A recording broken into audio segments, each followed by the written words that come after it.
Welcome back to California Live. If you're looking for a great date night idea, how about cooking up something sinful and delightfully delicious? Well, we met up with James Beard Award-winning chef Douglas Keane of the Michelin-starred restaurant Cyrus. This morning, he shares his recipe for an adult mac and cheese for two.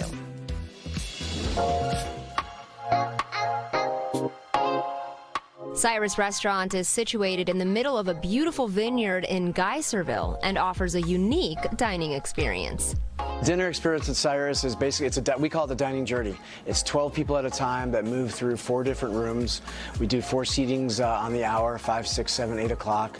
And you go through from the Bubbles Lounge to the kitchen table to interact with us, move to the dining room, and then at the end there's a secret chocolate room that you get to go say goodbye to and take it all in. The cuisine is California-inspired with a Japanese influence. And Chef Douglas also has a new book out. Culinary Leverage is technically a memoir, but it's really more of an essay on the industry, kind of the dysfunction of the restaurant hospitality industry through my eyes, through my career, everything I've seen. And it is also about maybe how to fix it. We are going to make adult mac and cheese. It is adult basically for 2 reasons. It is first the cheese. We're using kind of thoughtful cheeses. I'm using a cheddar and a Parmesan Reggiano. Both have a little bit of age to them, a little bit of funk, and kind of develop that flavor. I love this Fiscalini cheddar quite a bit. It's a California cheese, and then obviously the Parmesan's from Italy. But I think the balance of the two, the cheddar's got a little creaminess to it. The other reason it is an adult is we like to throw a little Dijon mustard in. It actually cuts through that cloying fat and gives you like a little bit of acid and heat relief. The first step is to start grating the cheese. So we take the cheddar and just grate it down. And you'll see when you grate this, it doesn't really matter the size of it, as long as it's not too big, because you're going to melt this down. That's the whole idea. And what you want with this one, since the cheddar is a little bit creamier, is you want to kind of see a little bit of bigger pieces so you can kind of feel it in the end. Now the Parmesan is dry, so it's going to get a little crumbly, but it doesn't matter. Looking for about 1.5 cups of cheese total for the recipe, and you can rotate these. You can definitely pick any, if you like jack cheese better, you can actually do that. I like these both because they have kind of a tang to them, and so they kind of add to the relief of, there's a good amount of fat in here. It is the perfect date night recipe because you don't have to do a lot of cleaning up as well, and it takes about 5 to 10 minutes to make. The next step is going to be the sour cream and the mustard. Basically, we're making the sauce. So that can go right into here. You can also do this ahead of time where you can mix all this stuff up and have it ready to go in the fridge. A little bit of salt, and then I'm just going to mix this till it's combined. And again, you're going to hit this all in the pan, so if it's not perfectly combined, it's not a big deal. This can go right into here, right in with the cheese. Next up, we got about 3 cups of cooked pasta. Any sort of pasta you want. More of a small, like a macaroni style, is great. I just used elbow here just because it kind of grabs the sauce really well. This goes in. Again, we're going to give it all mixed up. I'm going to go right into the pan right now. And you're really trying to just get this up to a boil. You're letting the sour cream thicken with the mustard, and you're getting the cheese melted. When you start to see it get nice and creamy, the pasta's getting coated, the cheese is all melted. Now it's just a matter of how thick do you want it, how creamy do you want it. So we're gonna bring it up just to one more little light boil, not a hard boil, just to kind of make sure it's hot enough. You see the steam coming off, the cream is there, the cheese is all melted, it's ready to go. The last little bit is just for a little bit of texture and relief. And there you have it, adult mac and cheese. I hope you enjoy.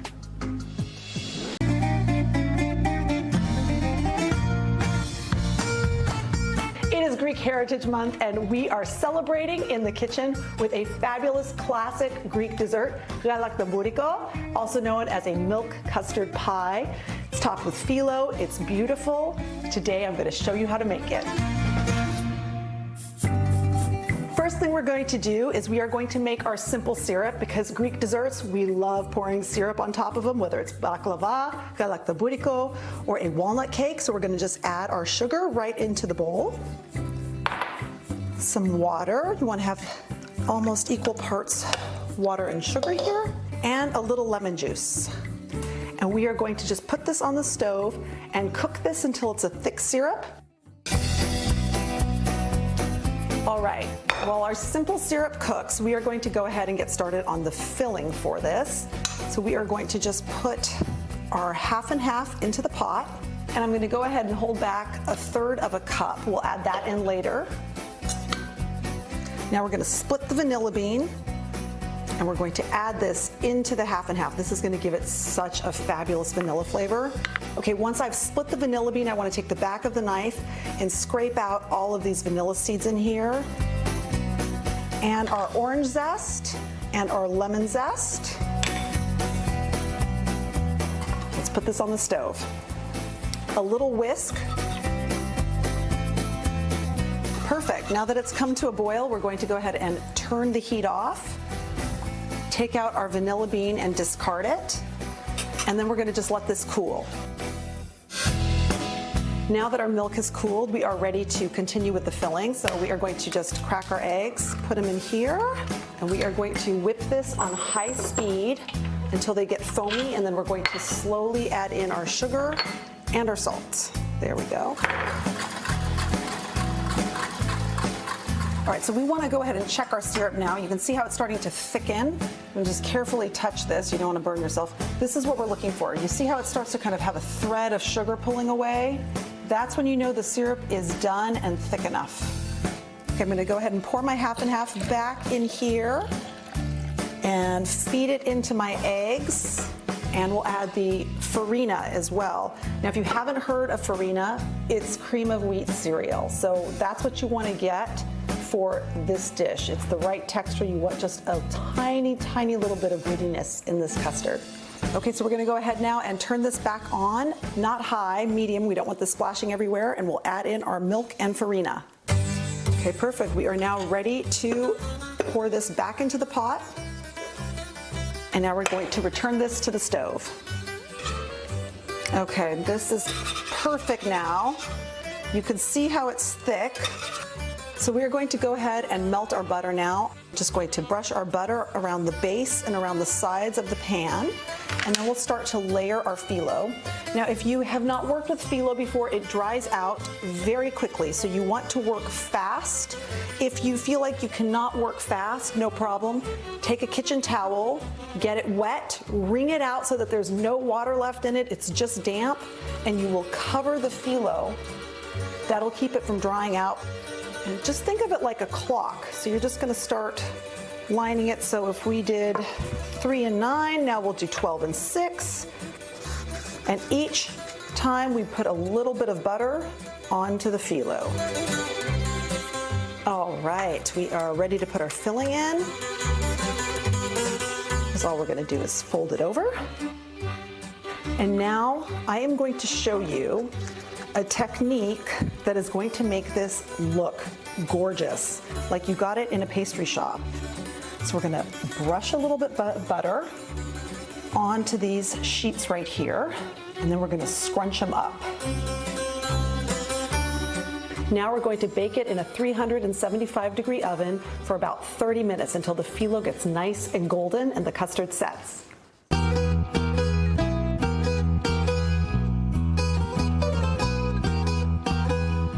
There we go. Oh my God. I cannot wait to have this, as they say in Greece, Galaktoboureko, or bon appetit. Here to show us some fun twists you can make at home is beverage director at Bar Next Door in West Hollywood, and our friend Bryn Smith. Welcome back to California Live. Hi, hi, hi. All right, we are talking about the espresso martini, Yes, not to be confused with espresso. It kills me when people say that. Yes, she did. Now we all know how to say it by the song. Espresso martini. So what is the history?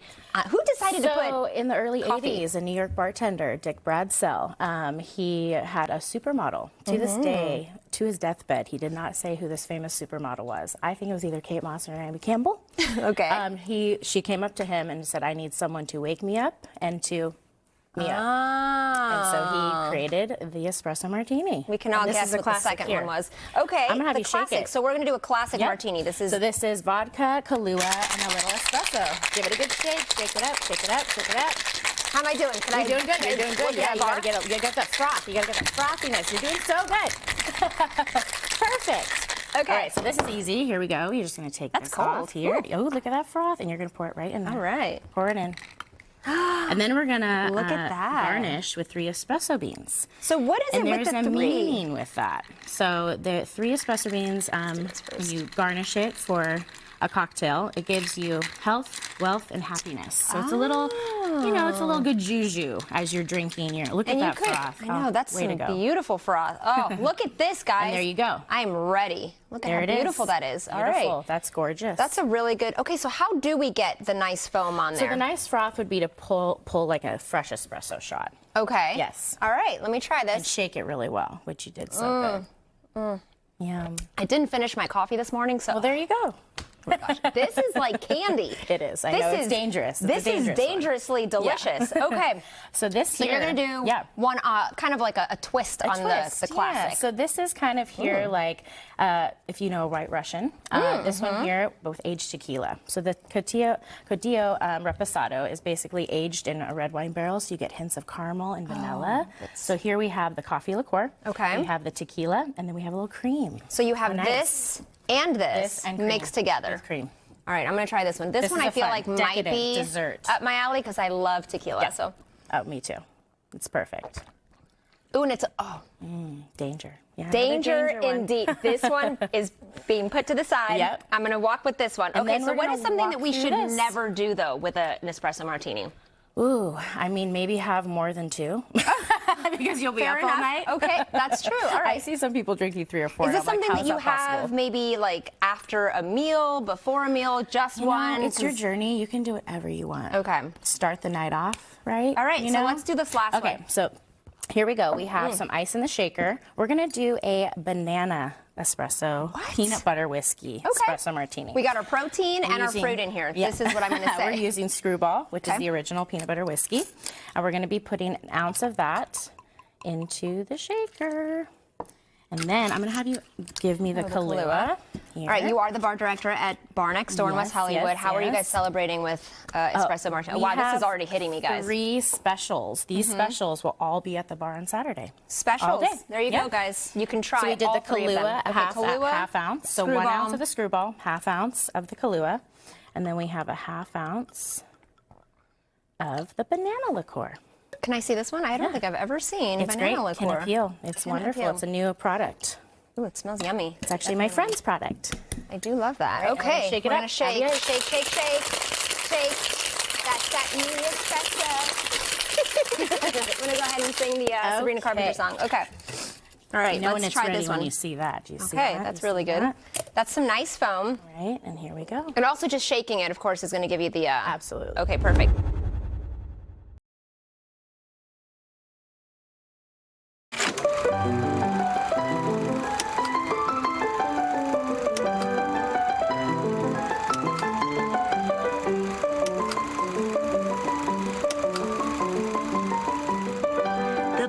Hotel, San Francisco's first luxury hotel and the largest in the world when it opened in 1875, witnessed culinary magic in its kitchen in 1923 with the creation of green goddess dressing. The iconic dressing remains a cherished staple on its contemporary menu. Pleasure to meet you, Chef David. You as well, Blanche. Now, I understand the Green Goddess dressing was created, of all places, right here at the Palace Hotel. Yes, it was. Now, can you explain how that came about? So, in the 1920s, there was the executive chef here was a man named Philip Romer, and he created the dressing as an homage to a play that had opened up in San Francisco called The Green Goddess. So where do you think he got the idea, though, to add all of these different herbs that I'm seeing in front of me? It's a very unique dressing. It was probably something to do with the name and just something really fresh and green and to bring that connection to the play to life. Now, you didn't have a distinct recipe, did you? Can you tell me the story about that? We do now have a distinct recipe. We make a lot of Green Goddess at the Palace every day. But Chef Romer's original recipe, which we have written down, as it's basically one of these, a little of this, a little of that. So it leaves a whole lot up for interpretation. Now when we make it, we make it in a blender so it gets really smooth and Emulsified. even green throughout. Yeah. But the original dressing, they didn't have blenders at the time. So we're going to make it today a little more original style with our ingredients here. Well, this dressing is 100 years old, and I'm imagining back then people would come to the Palace Hotel for a fancy dinner, get all dressed up. How was it presented to them then? So in Chef Romer's original recipe, it calls for escarole, chicory, and romaine, which I guess by today's San Francisco standards sounds just a little boring. Well, I'm excited to learn how you make green goddess dressing, and I know that this is a very secret recipe, but It's a very secret and non-specific recipe. Yeah, okay, well, can you show me what you can so that I'd love I can to. learn? And the smell is already killing me with all of these herbs. I'd love to. So yeah. we're going to start with a little mayonnaise. All right. We're going to drop a mayonnaise into our bowl. So we've got our chives.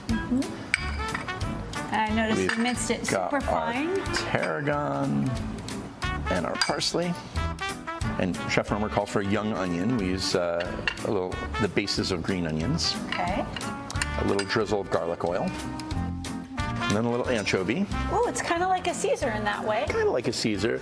You know, it gives a little ocean, a little umami. Yeah. And then No blender, right? no blenders, so we're going to do a little mix.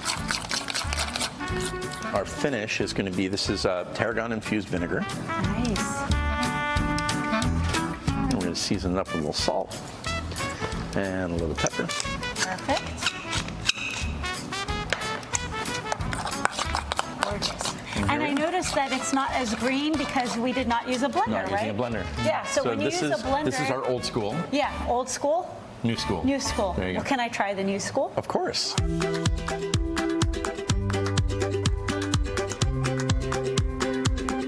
Whoa! It's like an herbaceous explosion of flavor, and that anchovy gives it a little kick in the end. It is so I can't imagine it without the anchovy, actually. Yeah, it really helps. It's great. Now, I'm curious to know, how do you serve it today compared to how the Palace Hotel used to serve it back 100 years ago? So how we serve it today, one of the things that we move through a lot of on our menu is our avocado toast in Garden Court. And we finish our avocado toast with green goddess dressing. You have another preparation with salmon. Can you share that? We do. Wow, that is gorgeous. What a beautiful preparation and a great way to showcase the dressing. Well, thank you so much, Chef, for preserving a bit of San Francisco history on a plate. In my opinion, this is the real San Francisco treat right here. Thank you. This has been my pleasure. Nestled in the quaint beach town of Capitola in Santa Cruz County lies Gayle's Bakery, a beloved local institution. For decades, this charming shop has been delighting locals and visitors alike with its mouth-watering pastries, delectable breads, and iconic breakfast sandwiches. Take a look inside Gayle's to see what makes this bakery a true community treasure.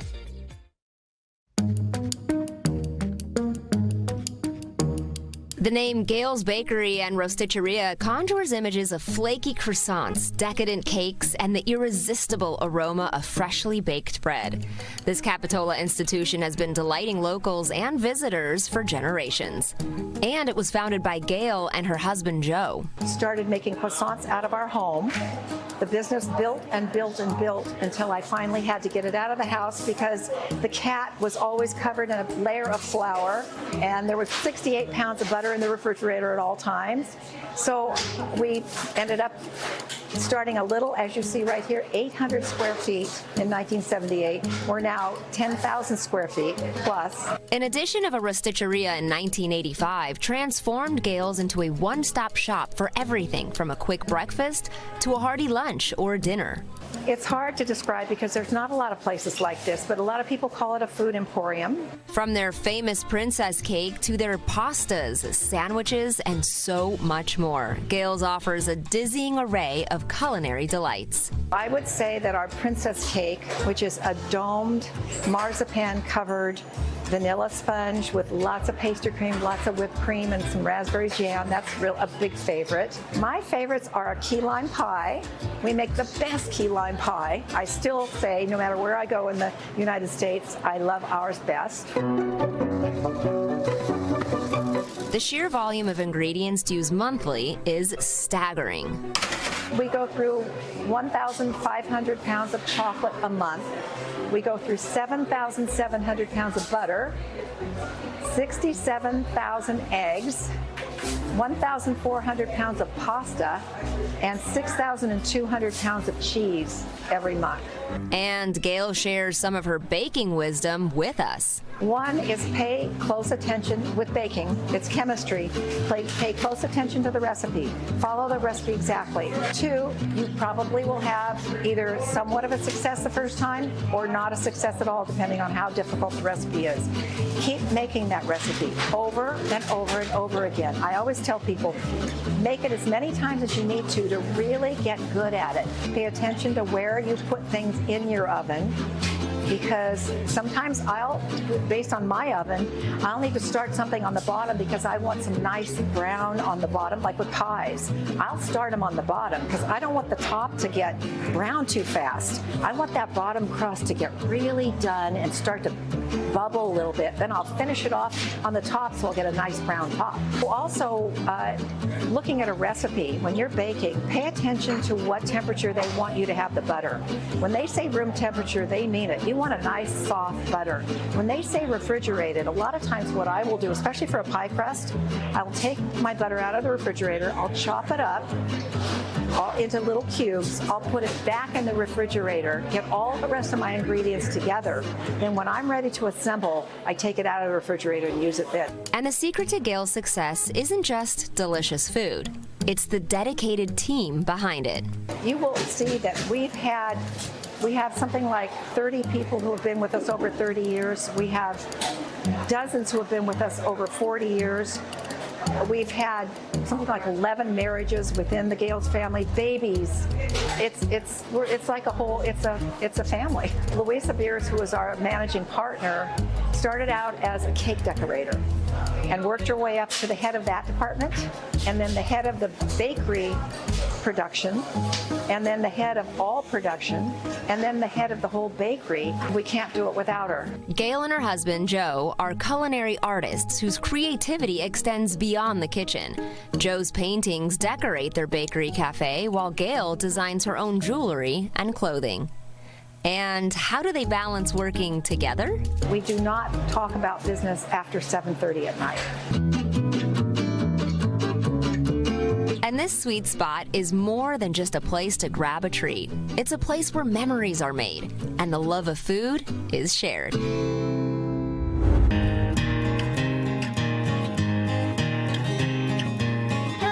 So wonderful to see you. Thank you for having me here. Nice to see you, Blanche. Now, I have to tell you, I've always wanted to go to Ireland, but I want to do a deep dive of the culture before I go there so that I understand it more, and I couldn't think of a better place than here at Alhambra Irish House.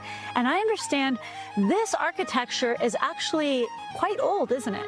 Yeah, welcome. And so this Alhambra Irish House was built in 1896 as an Alhambra theater. Well, it's so beautiful with the columns and the brick. I feel like I'm in an authentic Irish pub. And no better to enjoy an Irish breakfast, which is this beautiful plate in front of me of food. Now, what I was wondering is there a distinct difference between an Irish breakfast and an English breakfast? So English breakfast and Irish breakfast are very similar. The only difference will be probably the Irish soda bread, and English would have white toast. Oh, well, the Irish soda bread sounds far more interesting, actually. Yeah. And probably the pudding. I think they just don't use the white pudding, the English. Now, when Americans think pudding, we think vanilla pudding, chocolate pudding, but in Ireland, pudding has a completely different meaning. So actually right? pudding, in Ireland they call it pudding, but it's actually a sausage. So they make white sausage, and black pudding is made with blood. So I just ate blood right now. Yeah, they used all different kind of meats, barley, and spices, and the difference will be between the white and black. They add the blood, so it's a blood sausage. I have to tell people, don't be queasy about the blood pudding. It's absolutely delicious. It tastes like chorizo. It's really well seasoned, and it melts like butter in your mouth. Now, the bacon, you said Irish bacon. What? Yeah, so Irish bacon will be a little bit more lean than American bacon. Okay. So that's also very popular. Will be very close to probably Canadian bacon. I love that, you know, instead of pancakes, you have Irish soda bread and beans, which is kind of unconventional. So Irish soda bread, actually bread is our family recipe. So my mother-in-law, my husband's mom, Mary from Wexford, bake this bread for our kitchen chef. So she teach them how to make it. So it's very, like, it's our traditional family recipe. Well, it doesn't get better than homemade bread. Even your coffee is beautiful. What's in here? So this is a strong black coffee, cream, a whiskey, Irish whiskey Tullamore, and on the top is a nutmeg. Wow, nothing like starting your morning off with some Irish whiskey. Exactly.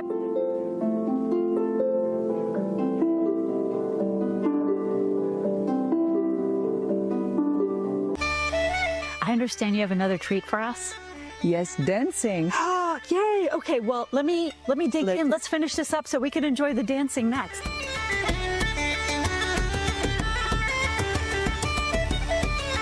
So we have this Jackie Flynn Irish Dance School, and it's local Redwood City company, and they will perform the reel, soft shoe, and hard shoe, which is performed usually in this pubs like this, or weddings, or different festivals. Well, I'm here for it. I can't wait. So with that, I think I'm going to let them take it away. Thank you so much.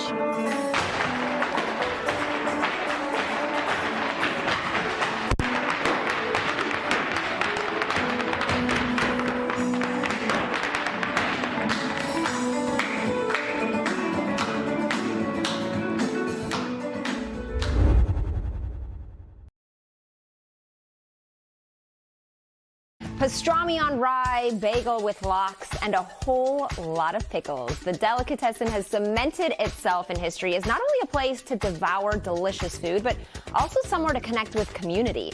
Well, today we're taking you to a Highland Park hotspot that has used the humble bagel to spark a deli culture comeback. California Live correspondent Paul Costable is live at Belle's Bagels, delicatessen and bar in Northeast Los Angeles. And Paul, it actually looks like you're on the set of a 90s sitcom. Jess, I feel that way. I feel like I'm Ross and Friends right now. I just broke up with Rachel. I'm like, I need my people and my bagels, Rachel. It's so cool to be here. What I love about this place, like you said, it's so old-fashioned. I'm walking into history. It's bustling. Bagels are being made. Take a look at this. The marquee over here, you can see it's busy with people, bagels. And here we are with the guys behind us. Say hello to JD and Nick. What's up, guys? How you doing?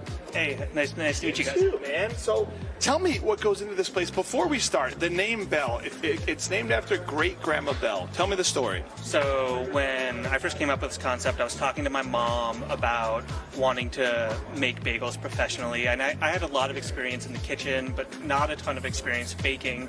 And I was talking to her, and she was like, well, your great-grandmother, you know, she was an incredible baker. She didn't train for years at a restaurant. Like, this is food that you can figure out, that has a soul, and it's not just training. It's about really like applying yourself and trying to create something special. Special, and that mom and pop nature. You know, if you look around, this feels like a mom and pop that's been here 100 years, which I love about the interior. What went into designing everything in here? Because it feels like you've been here a long time. Yeah, and that was definitely the idea. We wanted people to feel like it's always been here and not even be too surprised when we first opened our doors. So for the interior design, we went to a good friend of ours, Kelsey. She's actually a set decorator, and you can kind of feel it here. Yeah. And we were like, we want it to feel a little Hollywood. We want to feel a little old school, and we want homages all over the place. We want people to actually recognize it. And I don't know what to say. She completely nailed it. You know, we went through different mood boards, and you know, we sent her Katz's, and we sent her all the classic spots, and sometimes just pictures from our bar mitzvahs. And she was like, I figured it out. I got it, and threw it all together. Well, that's the family style. I love that. Starting with the great-grandma, you have her on the walls. You have all these family photos on the walls. Like, it feels like you come here with your family, your community. I was just saying, I feel like I'm in a sitcom going through a breakup. I'd come here, I'd have bagels, I'd talk to you guys, especially because the menu has that kind of mix between what was once before and also your spin on your own take in the kitchen. So tell me what's on the table here, because I see a lot of old school and new. Yeah, so, you know, I always like to say we make the food that your grandma would make if she had a septum piercing and a full sleeve of tattoos. You know, it's a little old, it's a little new. So over here we have a bacon, egg, and cheese and avocado on our sesame bagel. You know, our bagels are all hand rolled. We do it by the books, the old process, you know, making little tweaks where we can, updating it a little bit to give it a bit more of an appeal to, you know, the modern day audience. But our like desired consistency and crunch and all that stuff, like that is thought through and through. And then over here we have our gravlax bagel, which is cured salmon, scallion cream cheese, a little bit of preserved lemon, and some pickled onion and dill on top. This is one of my personal favorite things on the menu right now. This is our cherrywood beet. So rather than lox, this is for our vegetarian friends or for people who just love vegetables like myself. We take golden beets and we smoke them over cherrywood for 3 hours to give it that deep, smoky flavor that you crave when you're eating a bagel, and then it's topped with red onions and dill. We have our house-made scallion latkes over there with house-made applesauce and sour cream, and then of course no deli experience would be finished without a pickle plate, and we have the full sour, the half sour, and the pickled green tomato, the classic. That's how you know you guys are legit. The 2 options for pickles, that tells me it's an old school deli. Like, you need to have that. And also with the and dill, extra dill, Yeah, dill and the homage to the Jewish tradition, right? I want to talk about this bagel here, because look at this everything bagel, guys. I've always seen everything bagels. I never know what everything is. Now, I know you guys made your everything spice a little different, but it's still classic. What's in this? So the everything bagel has sesame seeds, poppy seeds. Can I? Oh, yeah. Oh, you got it right here. Look at that. Oh my gosh, you got a spice. Look at this. Look at this. It's it's chair to table, guys. Yeah, exactly. Show me what you got. So we got our sesame seeds, right? Yeah. Bam. Look at this. Poppy seeds. It's everything in the everything. A little dehydrated garlic, a little dehydrated onion, and these are kind of the classic everything flavors. And then the way we spice it up a little bit to make it ours is we add a little bit of caraway seed, you know, the seed that's in rye bread. I love fennel, so we add fennel seed to ours. And then who doesn't like a little extra garlic and onions? So we add garlic powder. I'm gonna let you finish the everything, dude, because that looks amazing. I want people to know you can come have an everything bagel. You can also have amazing cocktails, guys. They have amazing cocktails here at night. It's a hot spot at night. Come and check it out. Have a bite. Have classic. Have new. Jess, I want you to come with me, have a bagel and a cocktail.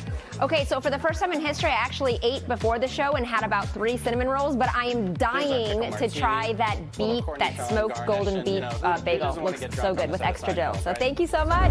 Let's go to a neighborhood spot with a swanky and storied pedigree. The menu at Checker Hall blends Mediterranean flavors with coastal California cuisine, all within a luxurious ambiance. California Live's Amber Pfister is at Checker Hall in the Highland Park area of Los Angeles. Now, Amber, I hear the building they're in has quite the history, right? Yes, it does, Jess. Actually, this building that we're in here in Highland Park is 100 years old. But Checker Hall takes up the 2nd floor, and my gosh, they have done such a good job. A couple years, they revamped it. It's so elevated and beautiful. Now, every weekend they have live music, including jazz. And if you take a look at some of the walls here, what I love is that they show artists' work here, right here from Highland Park. So if you're an artist, you could see your work right there on the wall. But here, to tell me all about it, is my friend Gabe. How are you? I'm great. Welcome. Well, thank you. Thank you. Gabe, if I were to explain this to someone and tell them all about Checker Hall, it's very hard for me to pinpoint exactly because I feel like I've been transported to another time, but it's still modern. I feel like I could be New Orleans, but also Morocco. It's nailed it. It is so cool.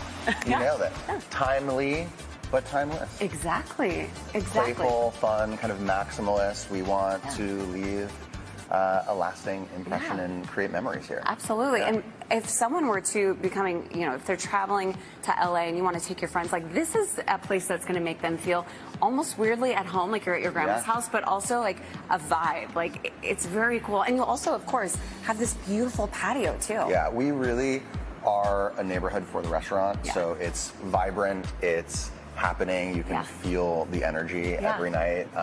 When the sun goes down, the room comes alive. And we really look to integrate food and music and play, warm, hospitable hospitality, and make you want to come back again and again. Well, I definitely want to come back after being here, mostly because I've already tasted some of the food and it is Chef's kiss. I'm so glad. Well done. Thank you. Speaking of, it's almost hard to narrow down exactly what the food is, although I know it's Mediterranean, but it's playful. There's a lot of fun dishes. Yeah, so I mean, here we have a spread of our food. Nearly every table gets the whipped feta. This is a seasoned labna with some marinated feta. This sauce in the center is caramelized honey, tamarind, brown butter, and a little secret something. We finish it with some urfa chili, and you dip in our house hot za'atar pita. We have our tahini and baba ganoush, which is more of a sort of Turkish take on baba ganoush, so a little less traditional than what you see on most menus. And of course, a classic hummus with some crispy chickpeas and a little bit of green zhoug. This is sort of a highbrow, lowbrow dish, if you will. So I like to consider it an adult chicken finger. It's our chicken schnitzel. We bread it with sesame seeds and a spiced panko, and then we glaze it with our house-made sort of spiced honey. It comes with an herb salad and a citrus slaw, 3 different dipping sauces, so you can kind of like build your own adventure. And then of course we have our Japanese yams, which have been roasted, sliced, fried, glazed, crisp, sauce with an ahi verde, topped with hazelnuts, harissa oil, and some chives. And we have, you know, a roasted carrot dish with labna and pumpkin seed brittle. So really we want to build like big, bold flavors, very vegetable centric, using food as sort of a tool for health, but also for connectivity and enjoyment. And you know, there we have it. And we match it with really beautiful, exciting, and eclectic cocktails that pair really well with the food as well. You cannot forget the cocktails, because these truly, I mean, these alone are also so beautiful. It's almost art. Like everything here on this table is art. And of course, the whole building. I mean, the whole building has such history to it. Thank you. And I just like what you've done. It's a 100-year-old Masonic lodge. The bar is in the shape of the compass. This room was used for who knows what, but now it's used for, you know, dining. We have a 500-person music venue next door. So, you know, if you walk into the building, it's really like a pulse of the neighborhood and something that I think, you know, people really dig on. So I think so too. And you mentioned too, of course, you can make reservations, but you always leave a little bit of room for people to walk in, because that's what this neighborhood bar is all about. It's about coming in, being inviting, being inclusive. Listen, I have to try the whip. Let's sit down. Is this? I mean, this is. So I recommend, you know, ripping a little bit of this pita and like getting in. But I mean, of look course, at me. if you're I'm like just a going straight in. gluten-free kind of lady, then that's fine too. Yeah, very nice. Perfect. Thank you so much for having me. And by the way, this is their second day starting with lunch. So don't, you know, well, don't come down. Let me finish this first. But make sure you check it out. Gabe, thank you so much for bringing me to Checker Hall. Jess, I got to go. I have a lot of stuff to eat. We'll let you finish, and then we'll show up for lunch. So thank you. We're headed to the hottest bar in town, and that's because they are doing some pretty cool things. The new Speakeasy in Long Beach is elevating the classic cocktail bar experience with hand-carved ice flown in from Japan. You heard that right. And a world-class beverage program celebrating meticulous craftsmanship. California Live's Amber Pfister joins us from Long Beach. Amber, I'm just curious to know what makes this a Tokyo-style bar. Oh, Jess, the second you walk in, you feel the Tokyo vibes here. And here's the thing, most of their spirits are Japanese, and even the ice that they use in the drinks are flown in here. This is the owner, Jesse. Jesse, well done on this. Thank you so much. Thank you. Thank you for having us. And you just opened just a few months ago, but this is the hottest new Speakeasy that you're going to want to know about. You've done a really good job. Thank you so much. Thank you. So let's talk a little bit about what the experience is like, because this is a Speakeasy, so it's a little hard to find. Tell people how you can make it here. So you walk down our alleyway, and there'll be a door, and there's an on switch for a light to turn on, and that's how you get access to Tokyo Noir. And the alleyway, by the way, has a beautiful mural outside. So you can come in, it feels very artsy, but then you come in, it's a very intimate, beautiful space when you walk in. Now we have to talk about the ice, because we were talking about a lot of your spirits are from Japan, but so is your ice. Tell me the importance of that. Yes, ice is a very important part of cocktail making. The ice is flown in from Japan. It's very pure. It's the softest water. It goes very well with the Japanese spirits that we use, and yeah.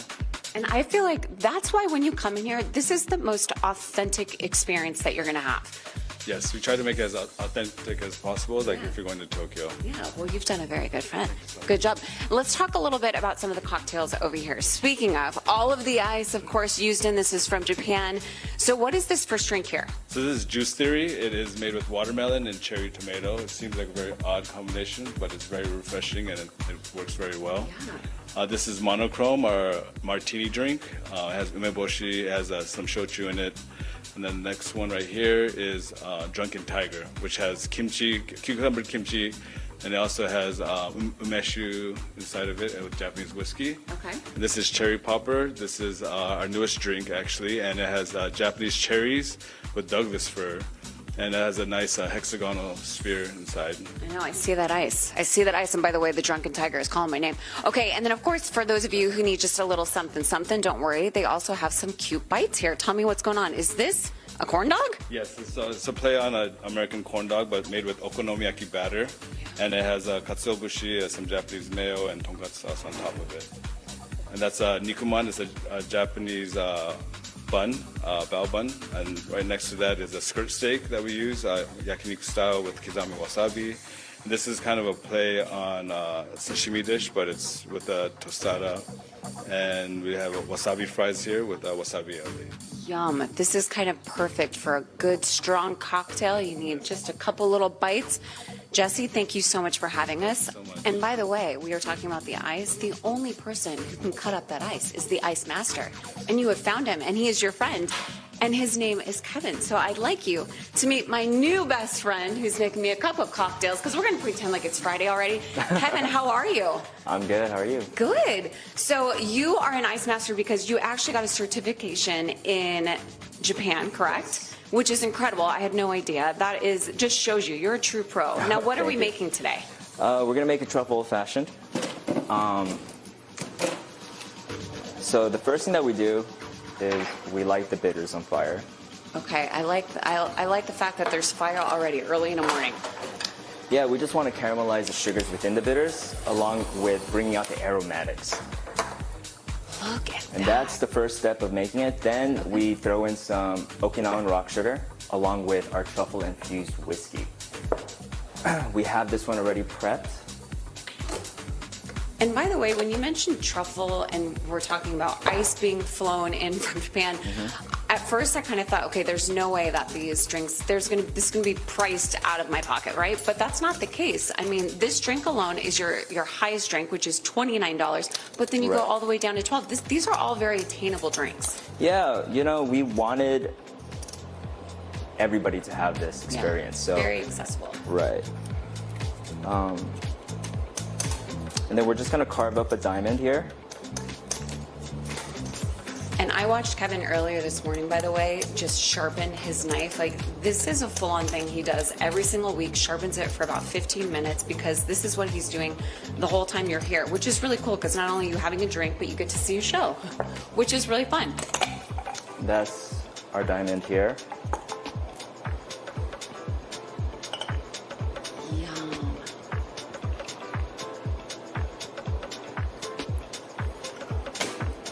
Okay, so this drink is almost done here, and I know we have one more to make. Kevin, do you mind if I sip on this? Sure. I'm just gonna do truffle shaving on top. Ooh, I like it.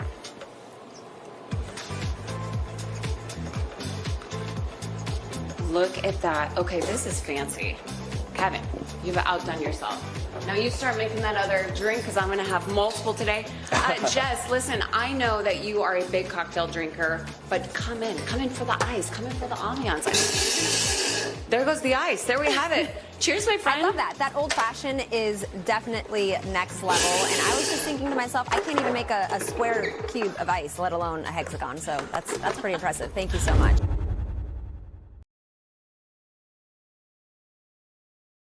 California Live correspondent Layla Muhammad is at Marea with an inside look of the exceptional coastal Italian cuisine and award-winning service, perfect for a one-of-a-kind dining experience. Layla, so this restaurant was a hit in New York City. How's the Beverly Hills outpost?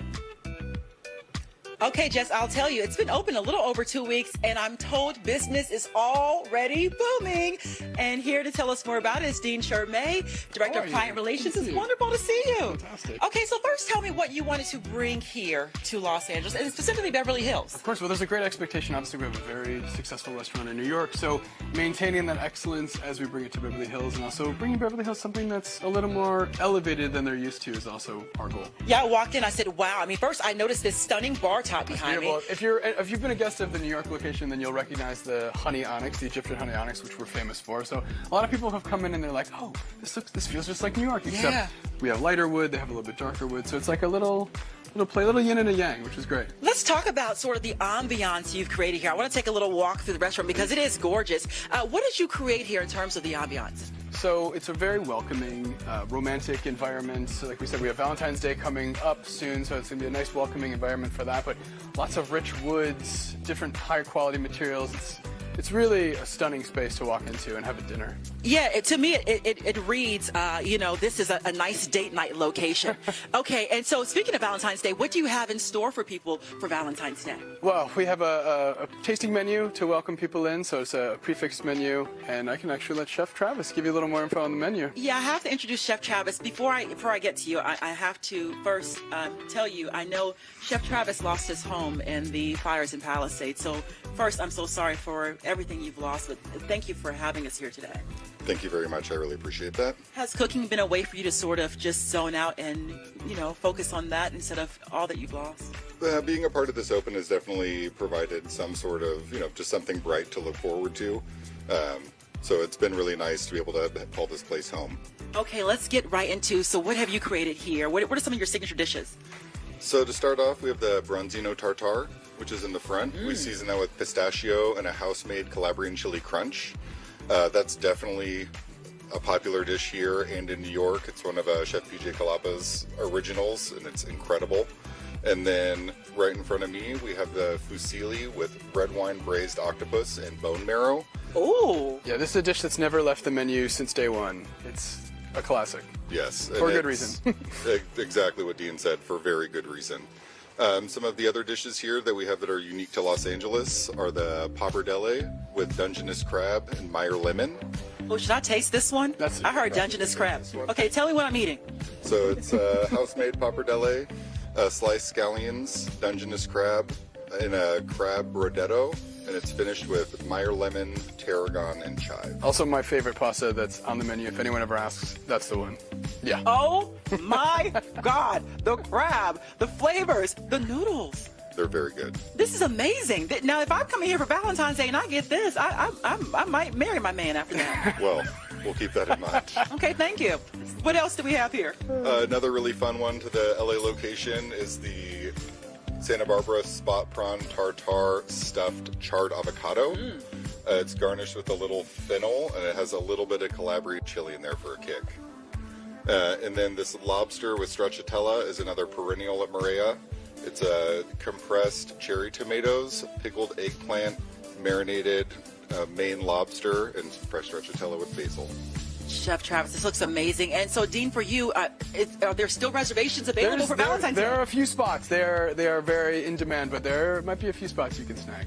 Okay, and you want people to come here and really just feel the warmth, right? And just feel, it's just so romantic. It really is romantic. All right, thank you so much. Thank you so much, Chef Travis. This is delicious. Amazing. Thank you so much for coming. You're dreaming of a night of live music and strong cocktails. We've got you covered. Ballet Poke is a Redondo Beach restaurant started by two moms who turned their dream of owning their own place with live music and yummy cocktails into a reality. The best part, it's all within walking distance to their houses. Sounds like a great place. California Live's Amber Pfister is in Redondo Beach's Riviera Village. Amber, I love the name Belle Epoque, but I have a feeling there's a cute meaning behind it. Jess, you're absolutely right, and there is. It means beautiful age, and that's what I love about this bar is because it really is just absolutely beautiful, and there's some very, very strong cocktails as well. And I want to introduce you to the women who are behind this, which is Burgundy and Aries. Ladies, happy Friday. Happy Friday. Hi. So tell me a little bit about the name, because it's beautiful age, but you did a theme around this. Tell me about it. Yes, so I've had a store in the shopping center for quite a while, and we got tired of going to West Hollywood to go out and have this elevated experience with live music, and this place became available. And we collectively thought, okay, let's build a place that we'd all want to go to. All the time. All the time. Yeah. And I want to come here all the time now. And it's only 5 minutes away. It's a quick Uber or stumble home, you know? Like, Yes, it's exactly. so much fun. Yeah. And the reason you guys did this together is because you've been friends for over 10 years. Yeah. Tell me about that. So we have our kids to thank, really. So Yeah. our kids were together in school since kindergarten. And then when she was younger, I worked a lot. So my mom would pick her up. And so Aries actually knew my mom well first. And then during COVID, because I was around, I was able to kind of get to know people, and we just clicked. And it was like instant connection. Yeah. And so we have her son and my daughter are besties, and we're besties. And listen, when you find a good mom friend, keep them. They're hard to find. Yeah. Chef's kiss once you find them. I love that the two of you have been friends so long. Then you decided, listen, I'm tired of going to West Hollywood. Yeah. I want to be able to stumble home. Yes. Yeah. Which is what I would want. And that's how Bella Pop came about. Yes. And it's very much for the community too, because you guys do fundraisers. You do a lot of stuff. Yeah, it's not just about going out and having drinks with like your besties or your significant other. It's also family. We do a lot of fundraisers. We do high teas, Mommy and Me. We're doing a fundraiser for my son's surf club. It's quite the community. Yeah, it really is. Yeah. And you guys did a lot of the work yourselves. Like I saw you guys were painting. I mean, all of this is your idea. This is all your creative. Yeah. We hand cut the ceilings. We put blood, sweat, and tears into this place. It's a labor of love for sure. Yeah. Yeah, absolutely. And that's what I like about it. You want to know that the people who put this together, they put blood, sweat, tears, lots of drinks, lots of tears sometimes. Lots of drinks. Lots of times that you're probably thinking, what are we doing? Yeah. But here you are. Yes. Okay, so on top of the strong drinks, they also have some incredible food. So I want to take a look. Tell me what's going on with these dishes. So this is our chicken cordon bleu. We have our white clam linguine and our New York strip. Ooh, so if you are hungry today on a Friday, come in, because these dishes are very big and very yummy. But of course, we're coming for the drinks. Yes, ladies? And it is Friday and the sun is finally out. So I want to say hello to Rob. Rob is Aries' husband. So hubby is going to make us one of your famous signature cocktails today, right? Which one is that? So this is our signature cocktail called the La Chamonix, and it includes 1 1/4 ounce of citron vodka. Okay. You have 3/4 ounce of Saint Germain. You have 3/4 ounce of lemon, fresh squeezed lemon. I like you put your husband to work too. Smart woman. Okay, and what do we have? Throw in some raspberries, 1 or 2 raspberries, a little bit of grenadine, and a splash of egg white. And then the key with this one is you want to dry shake it to get that nice frothiness. So you're going to dry shake. Okay. And then I know that there is a special meaning behind this drink as well.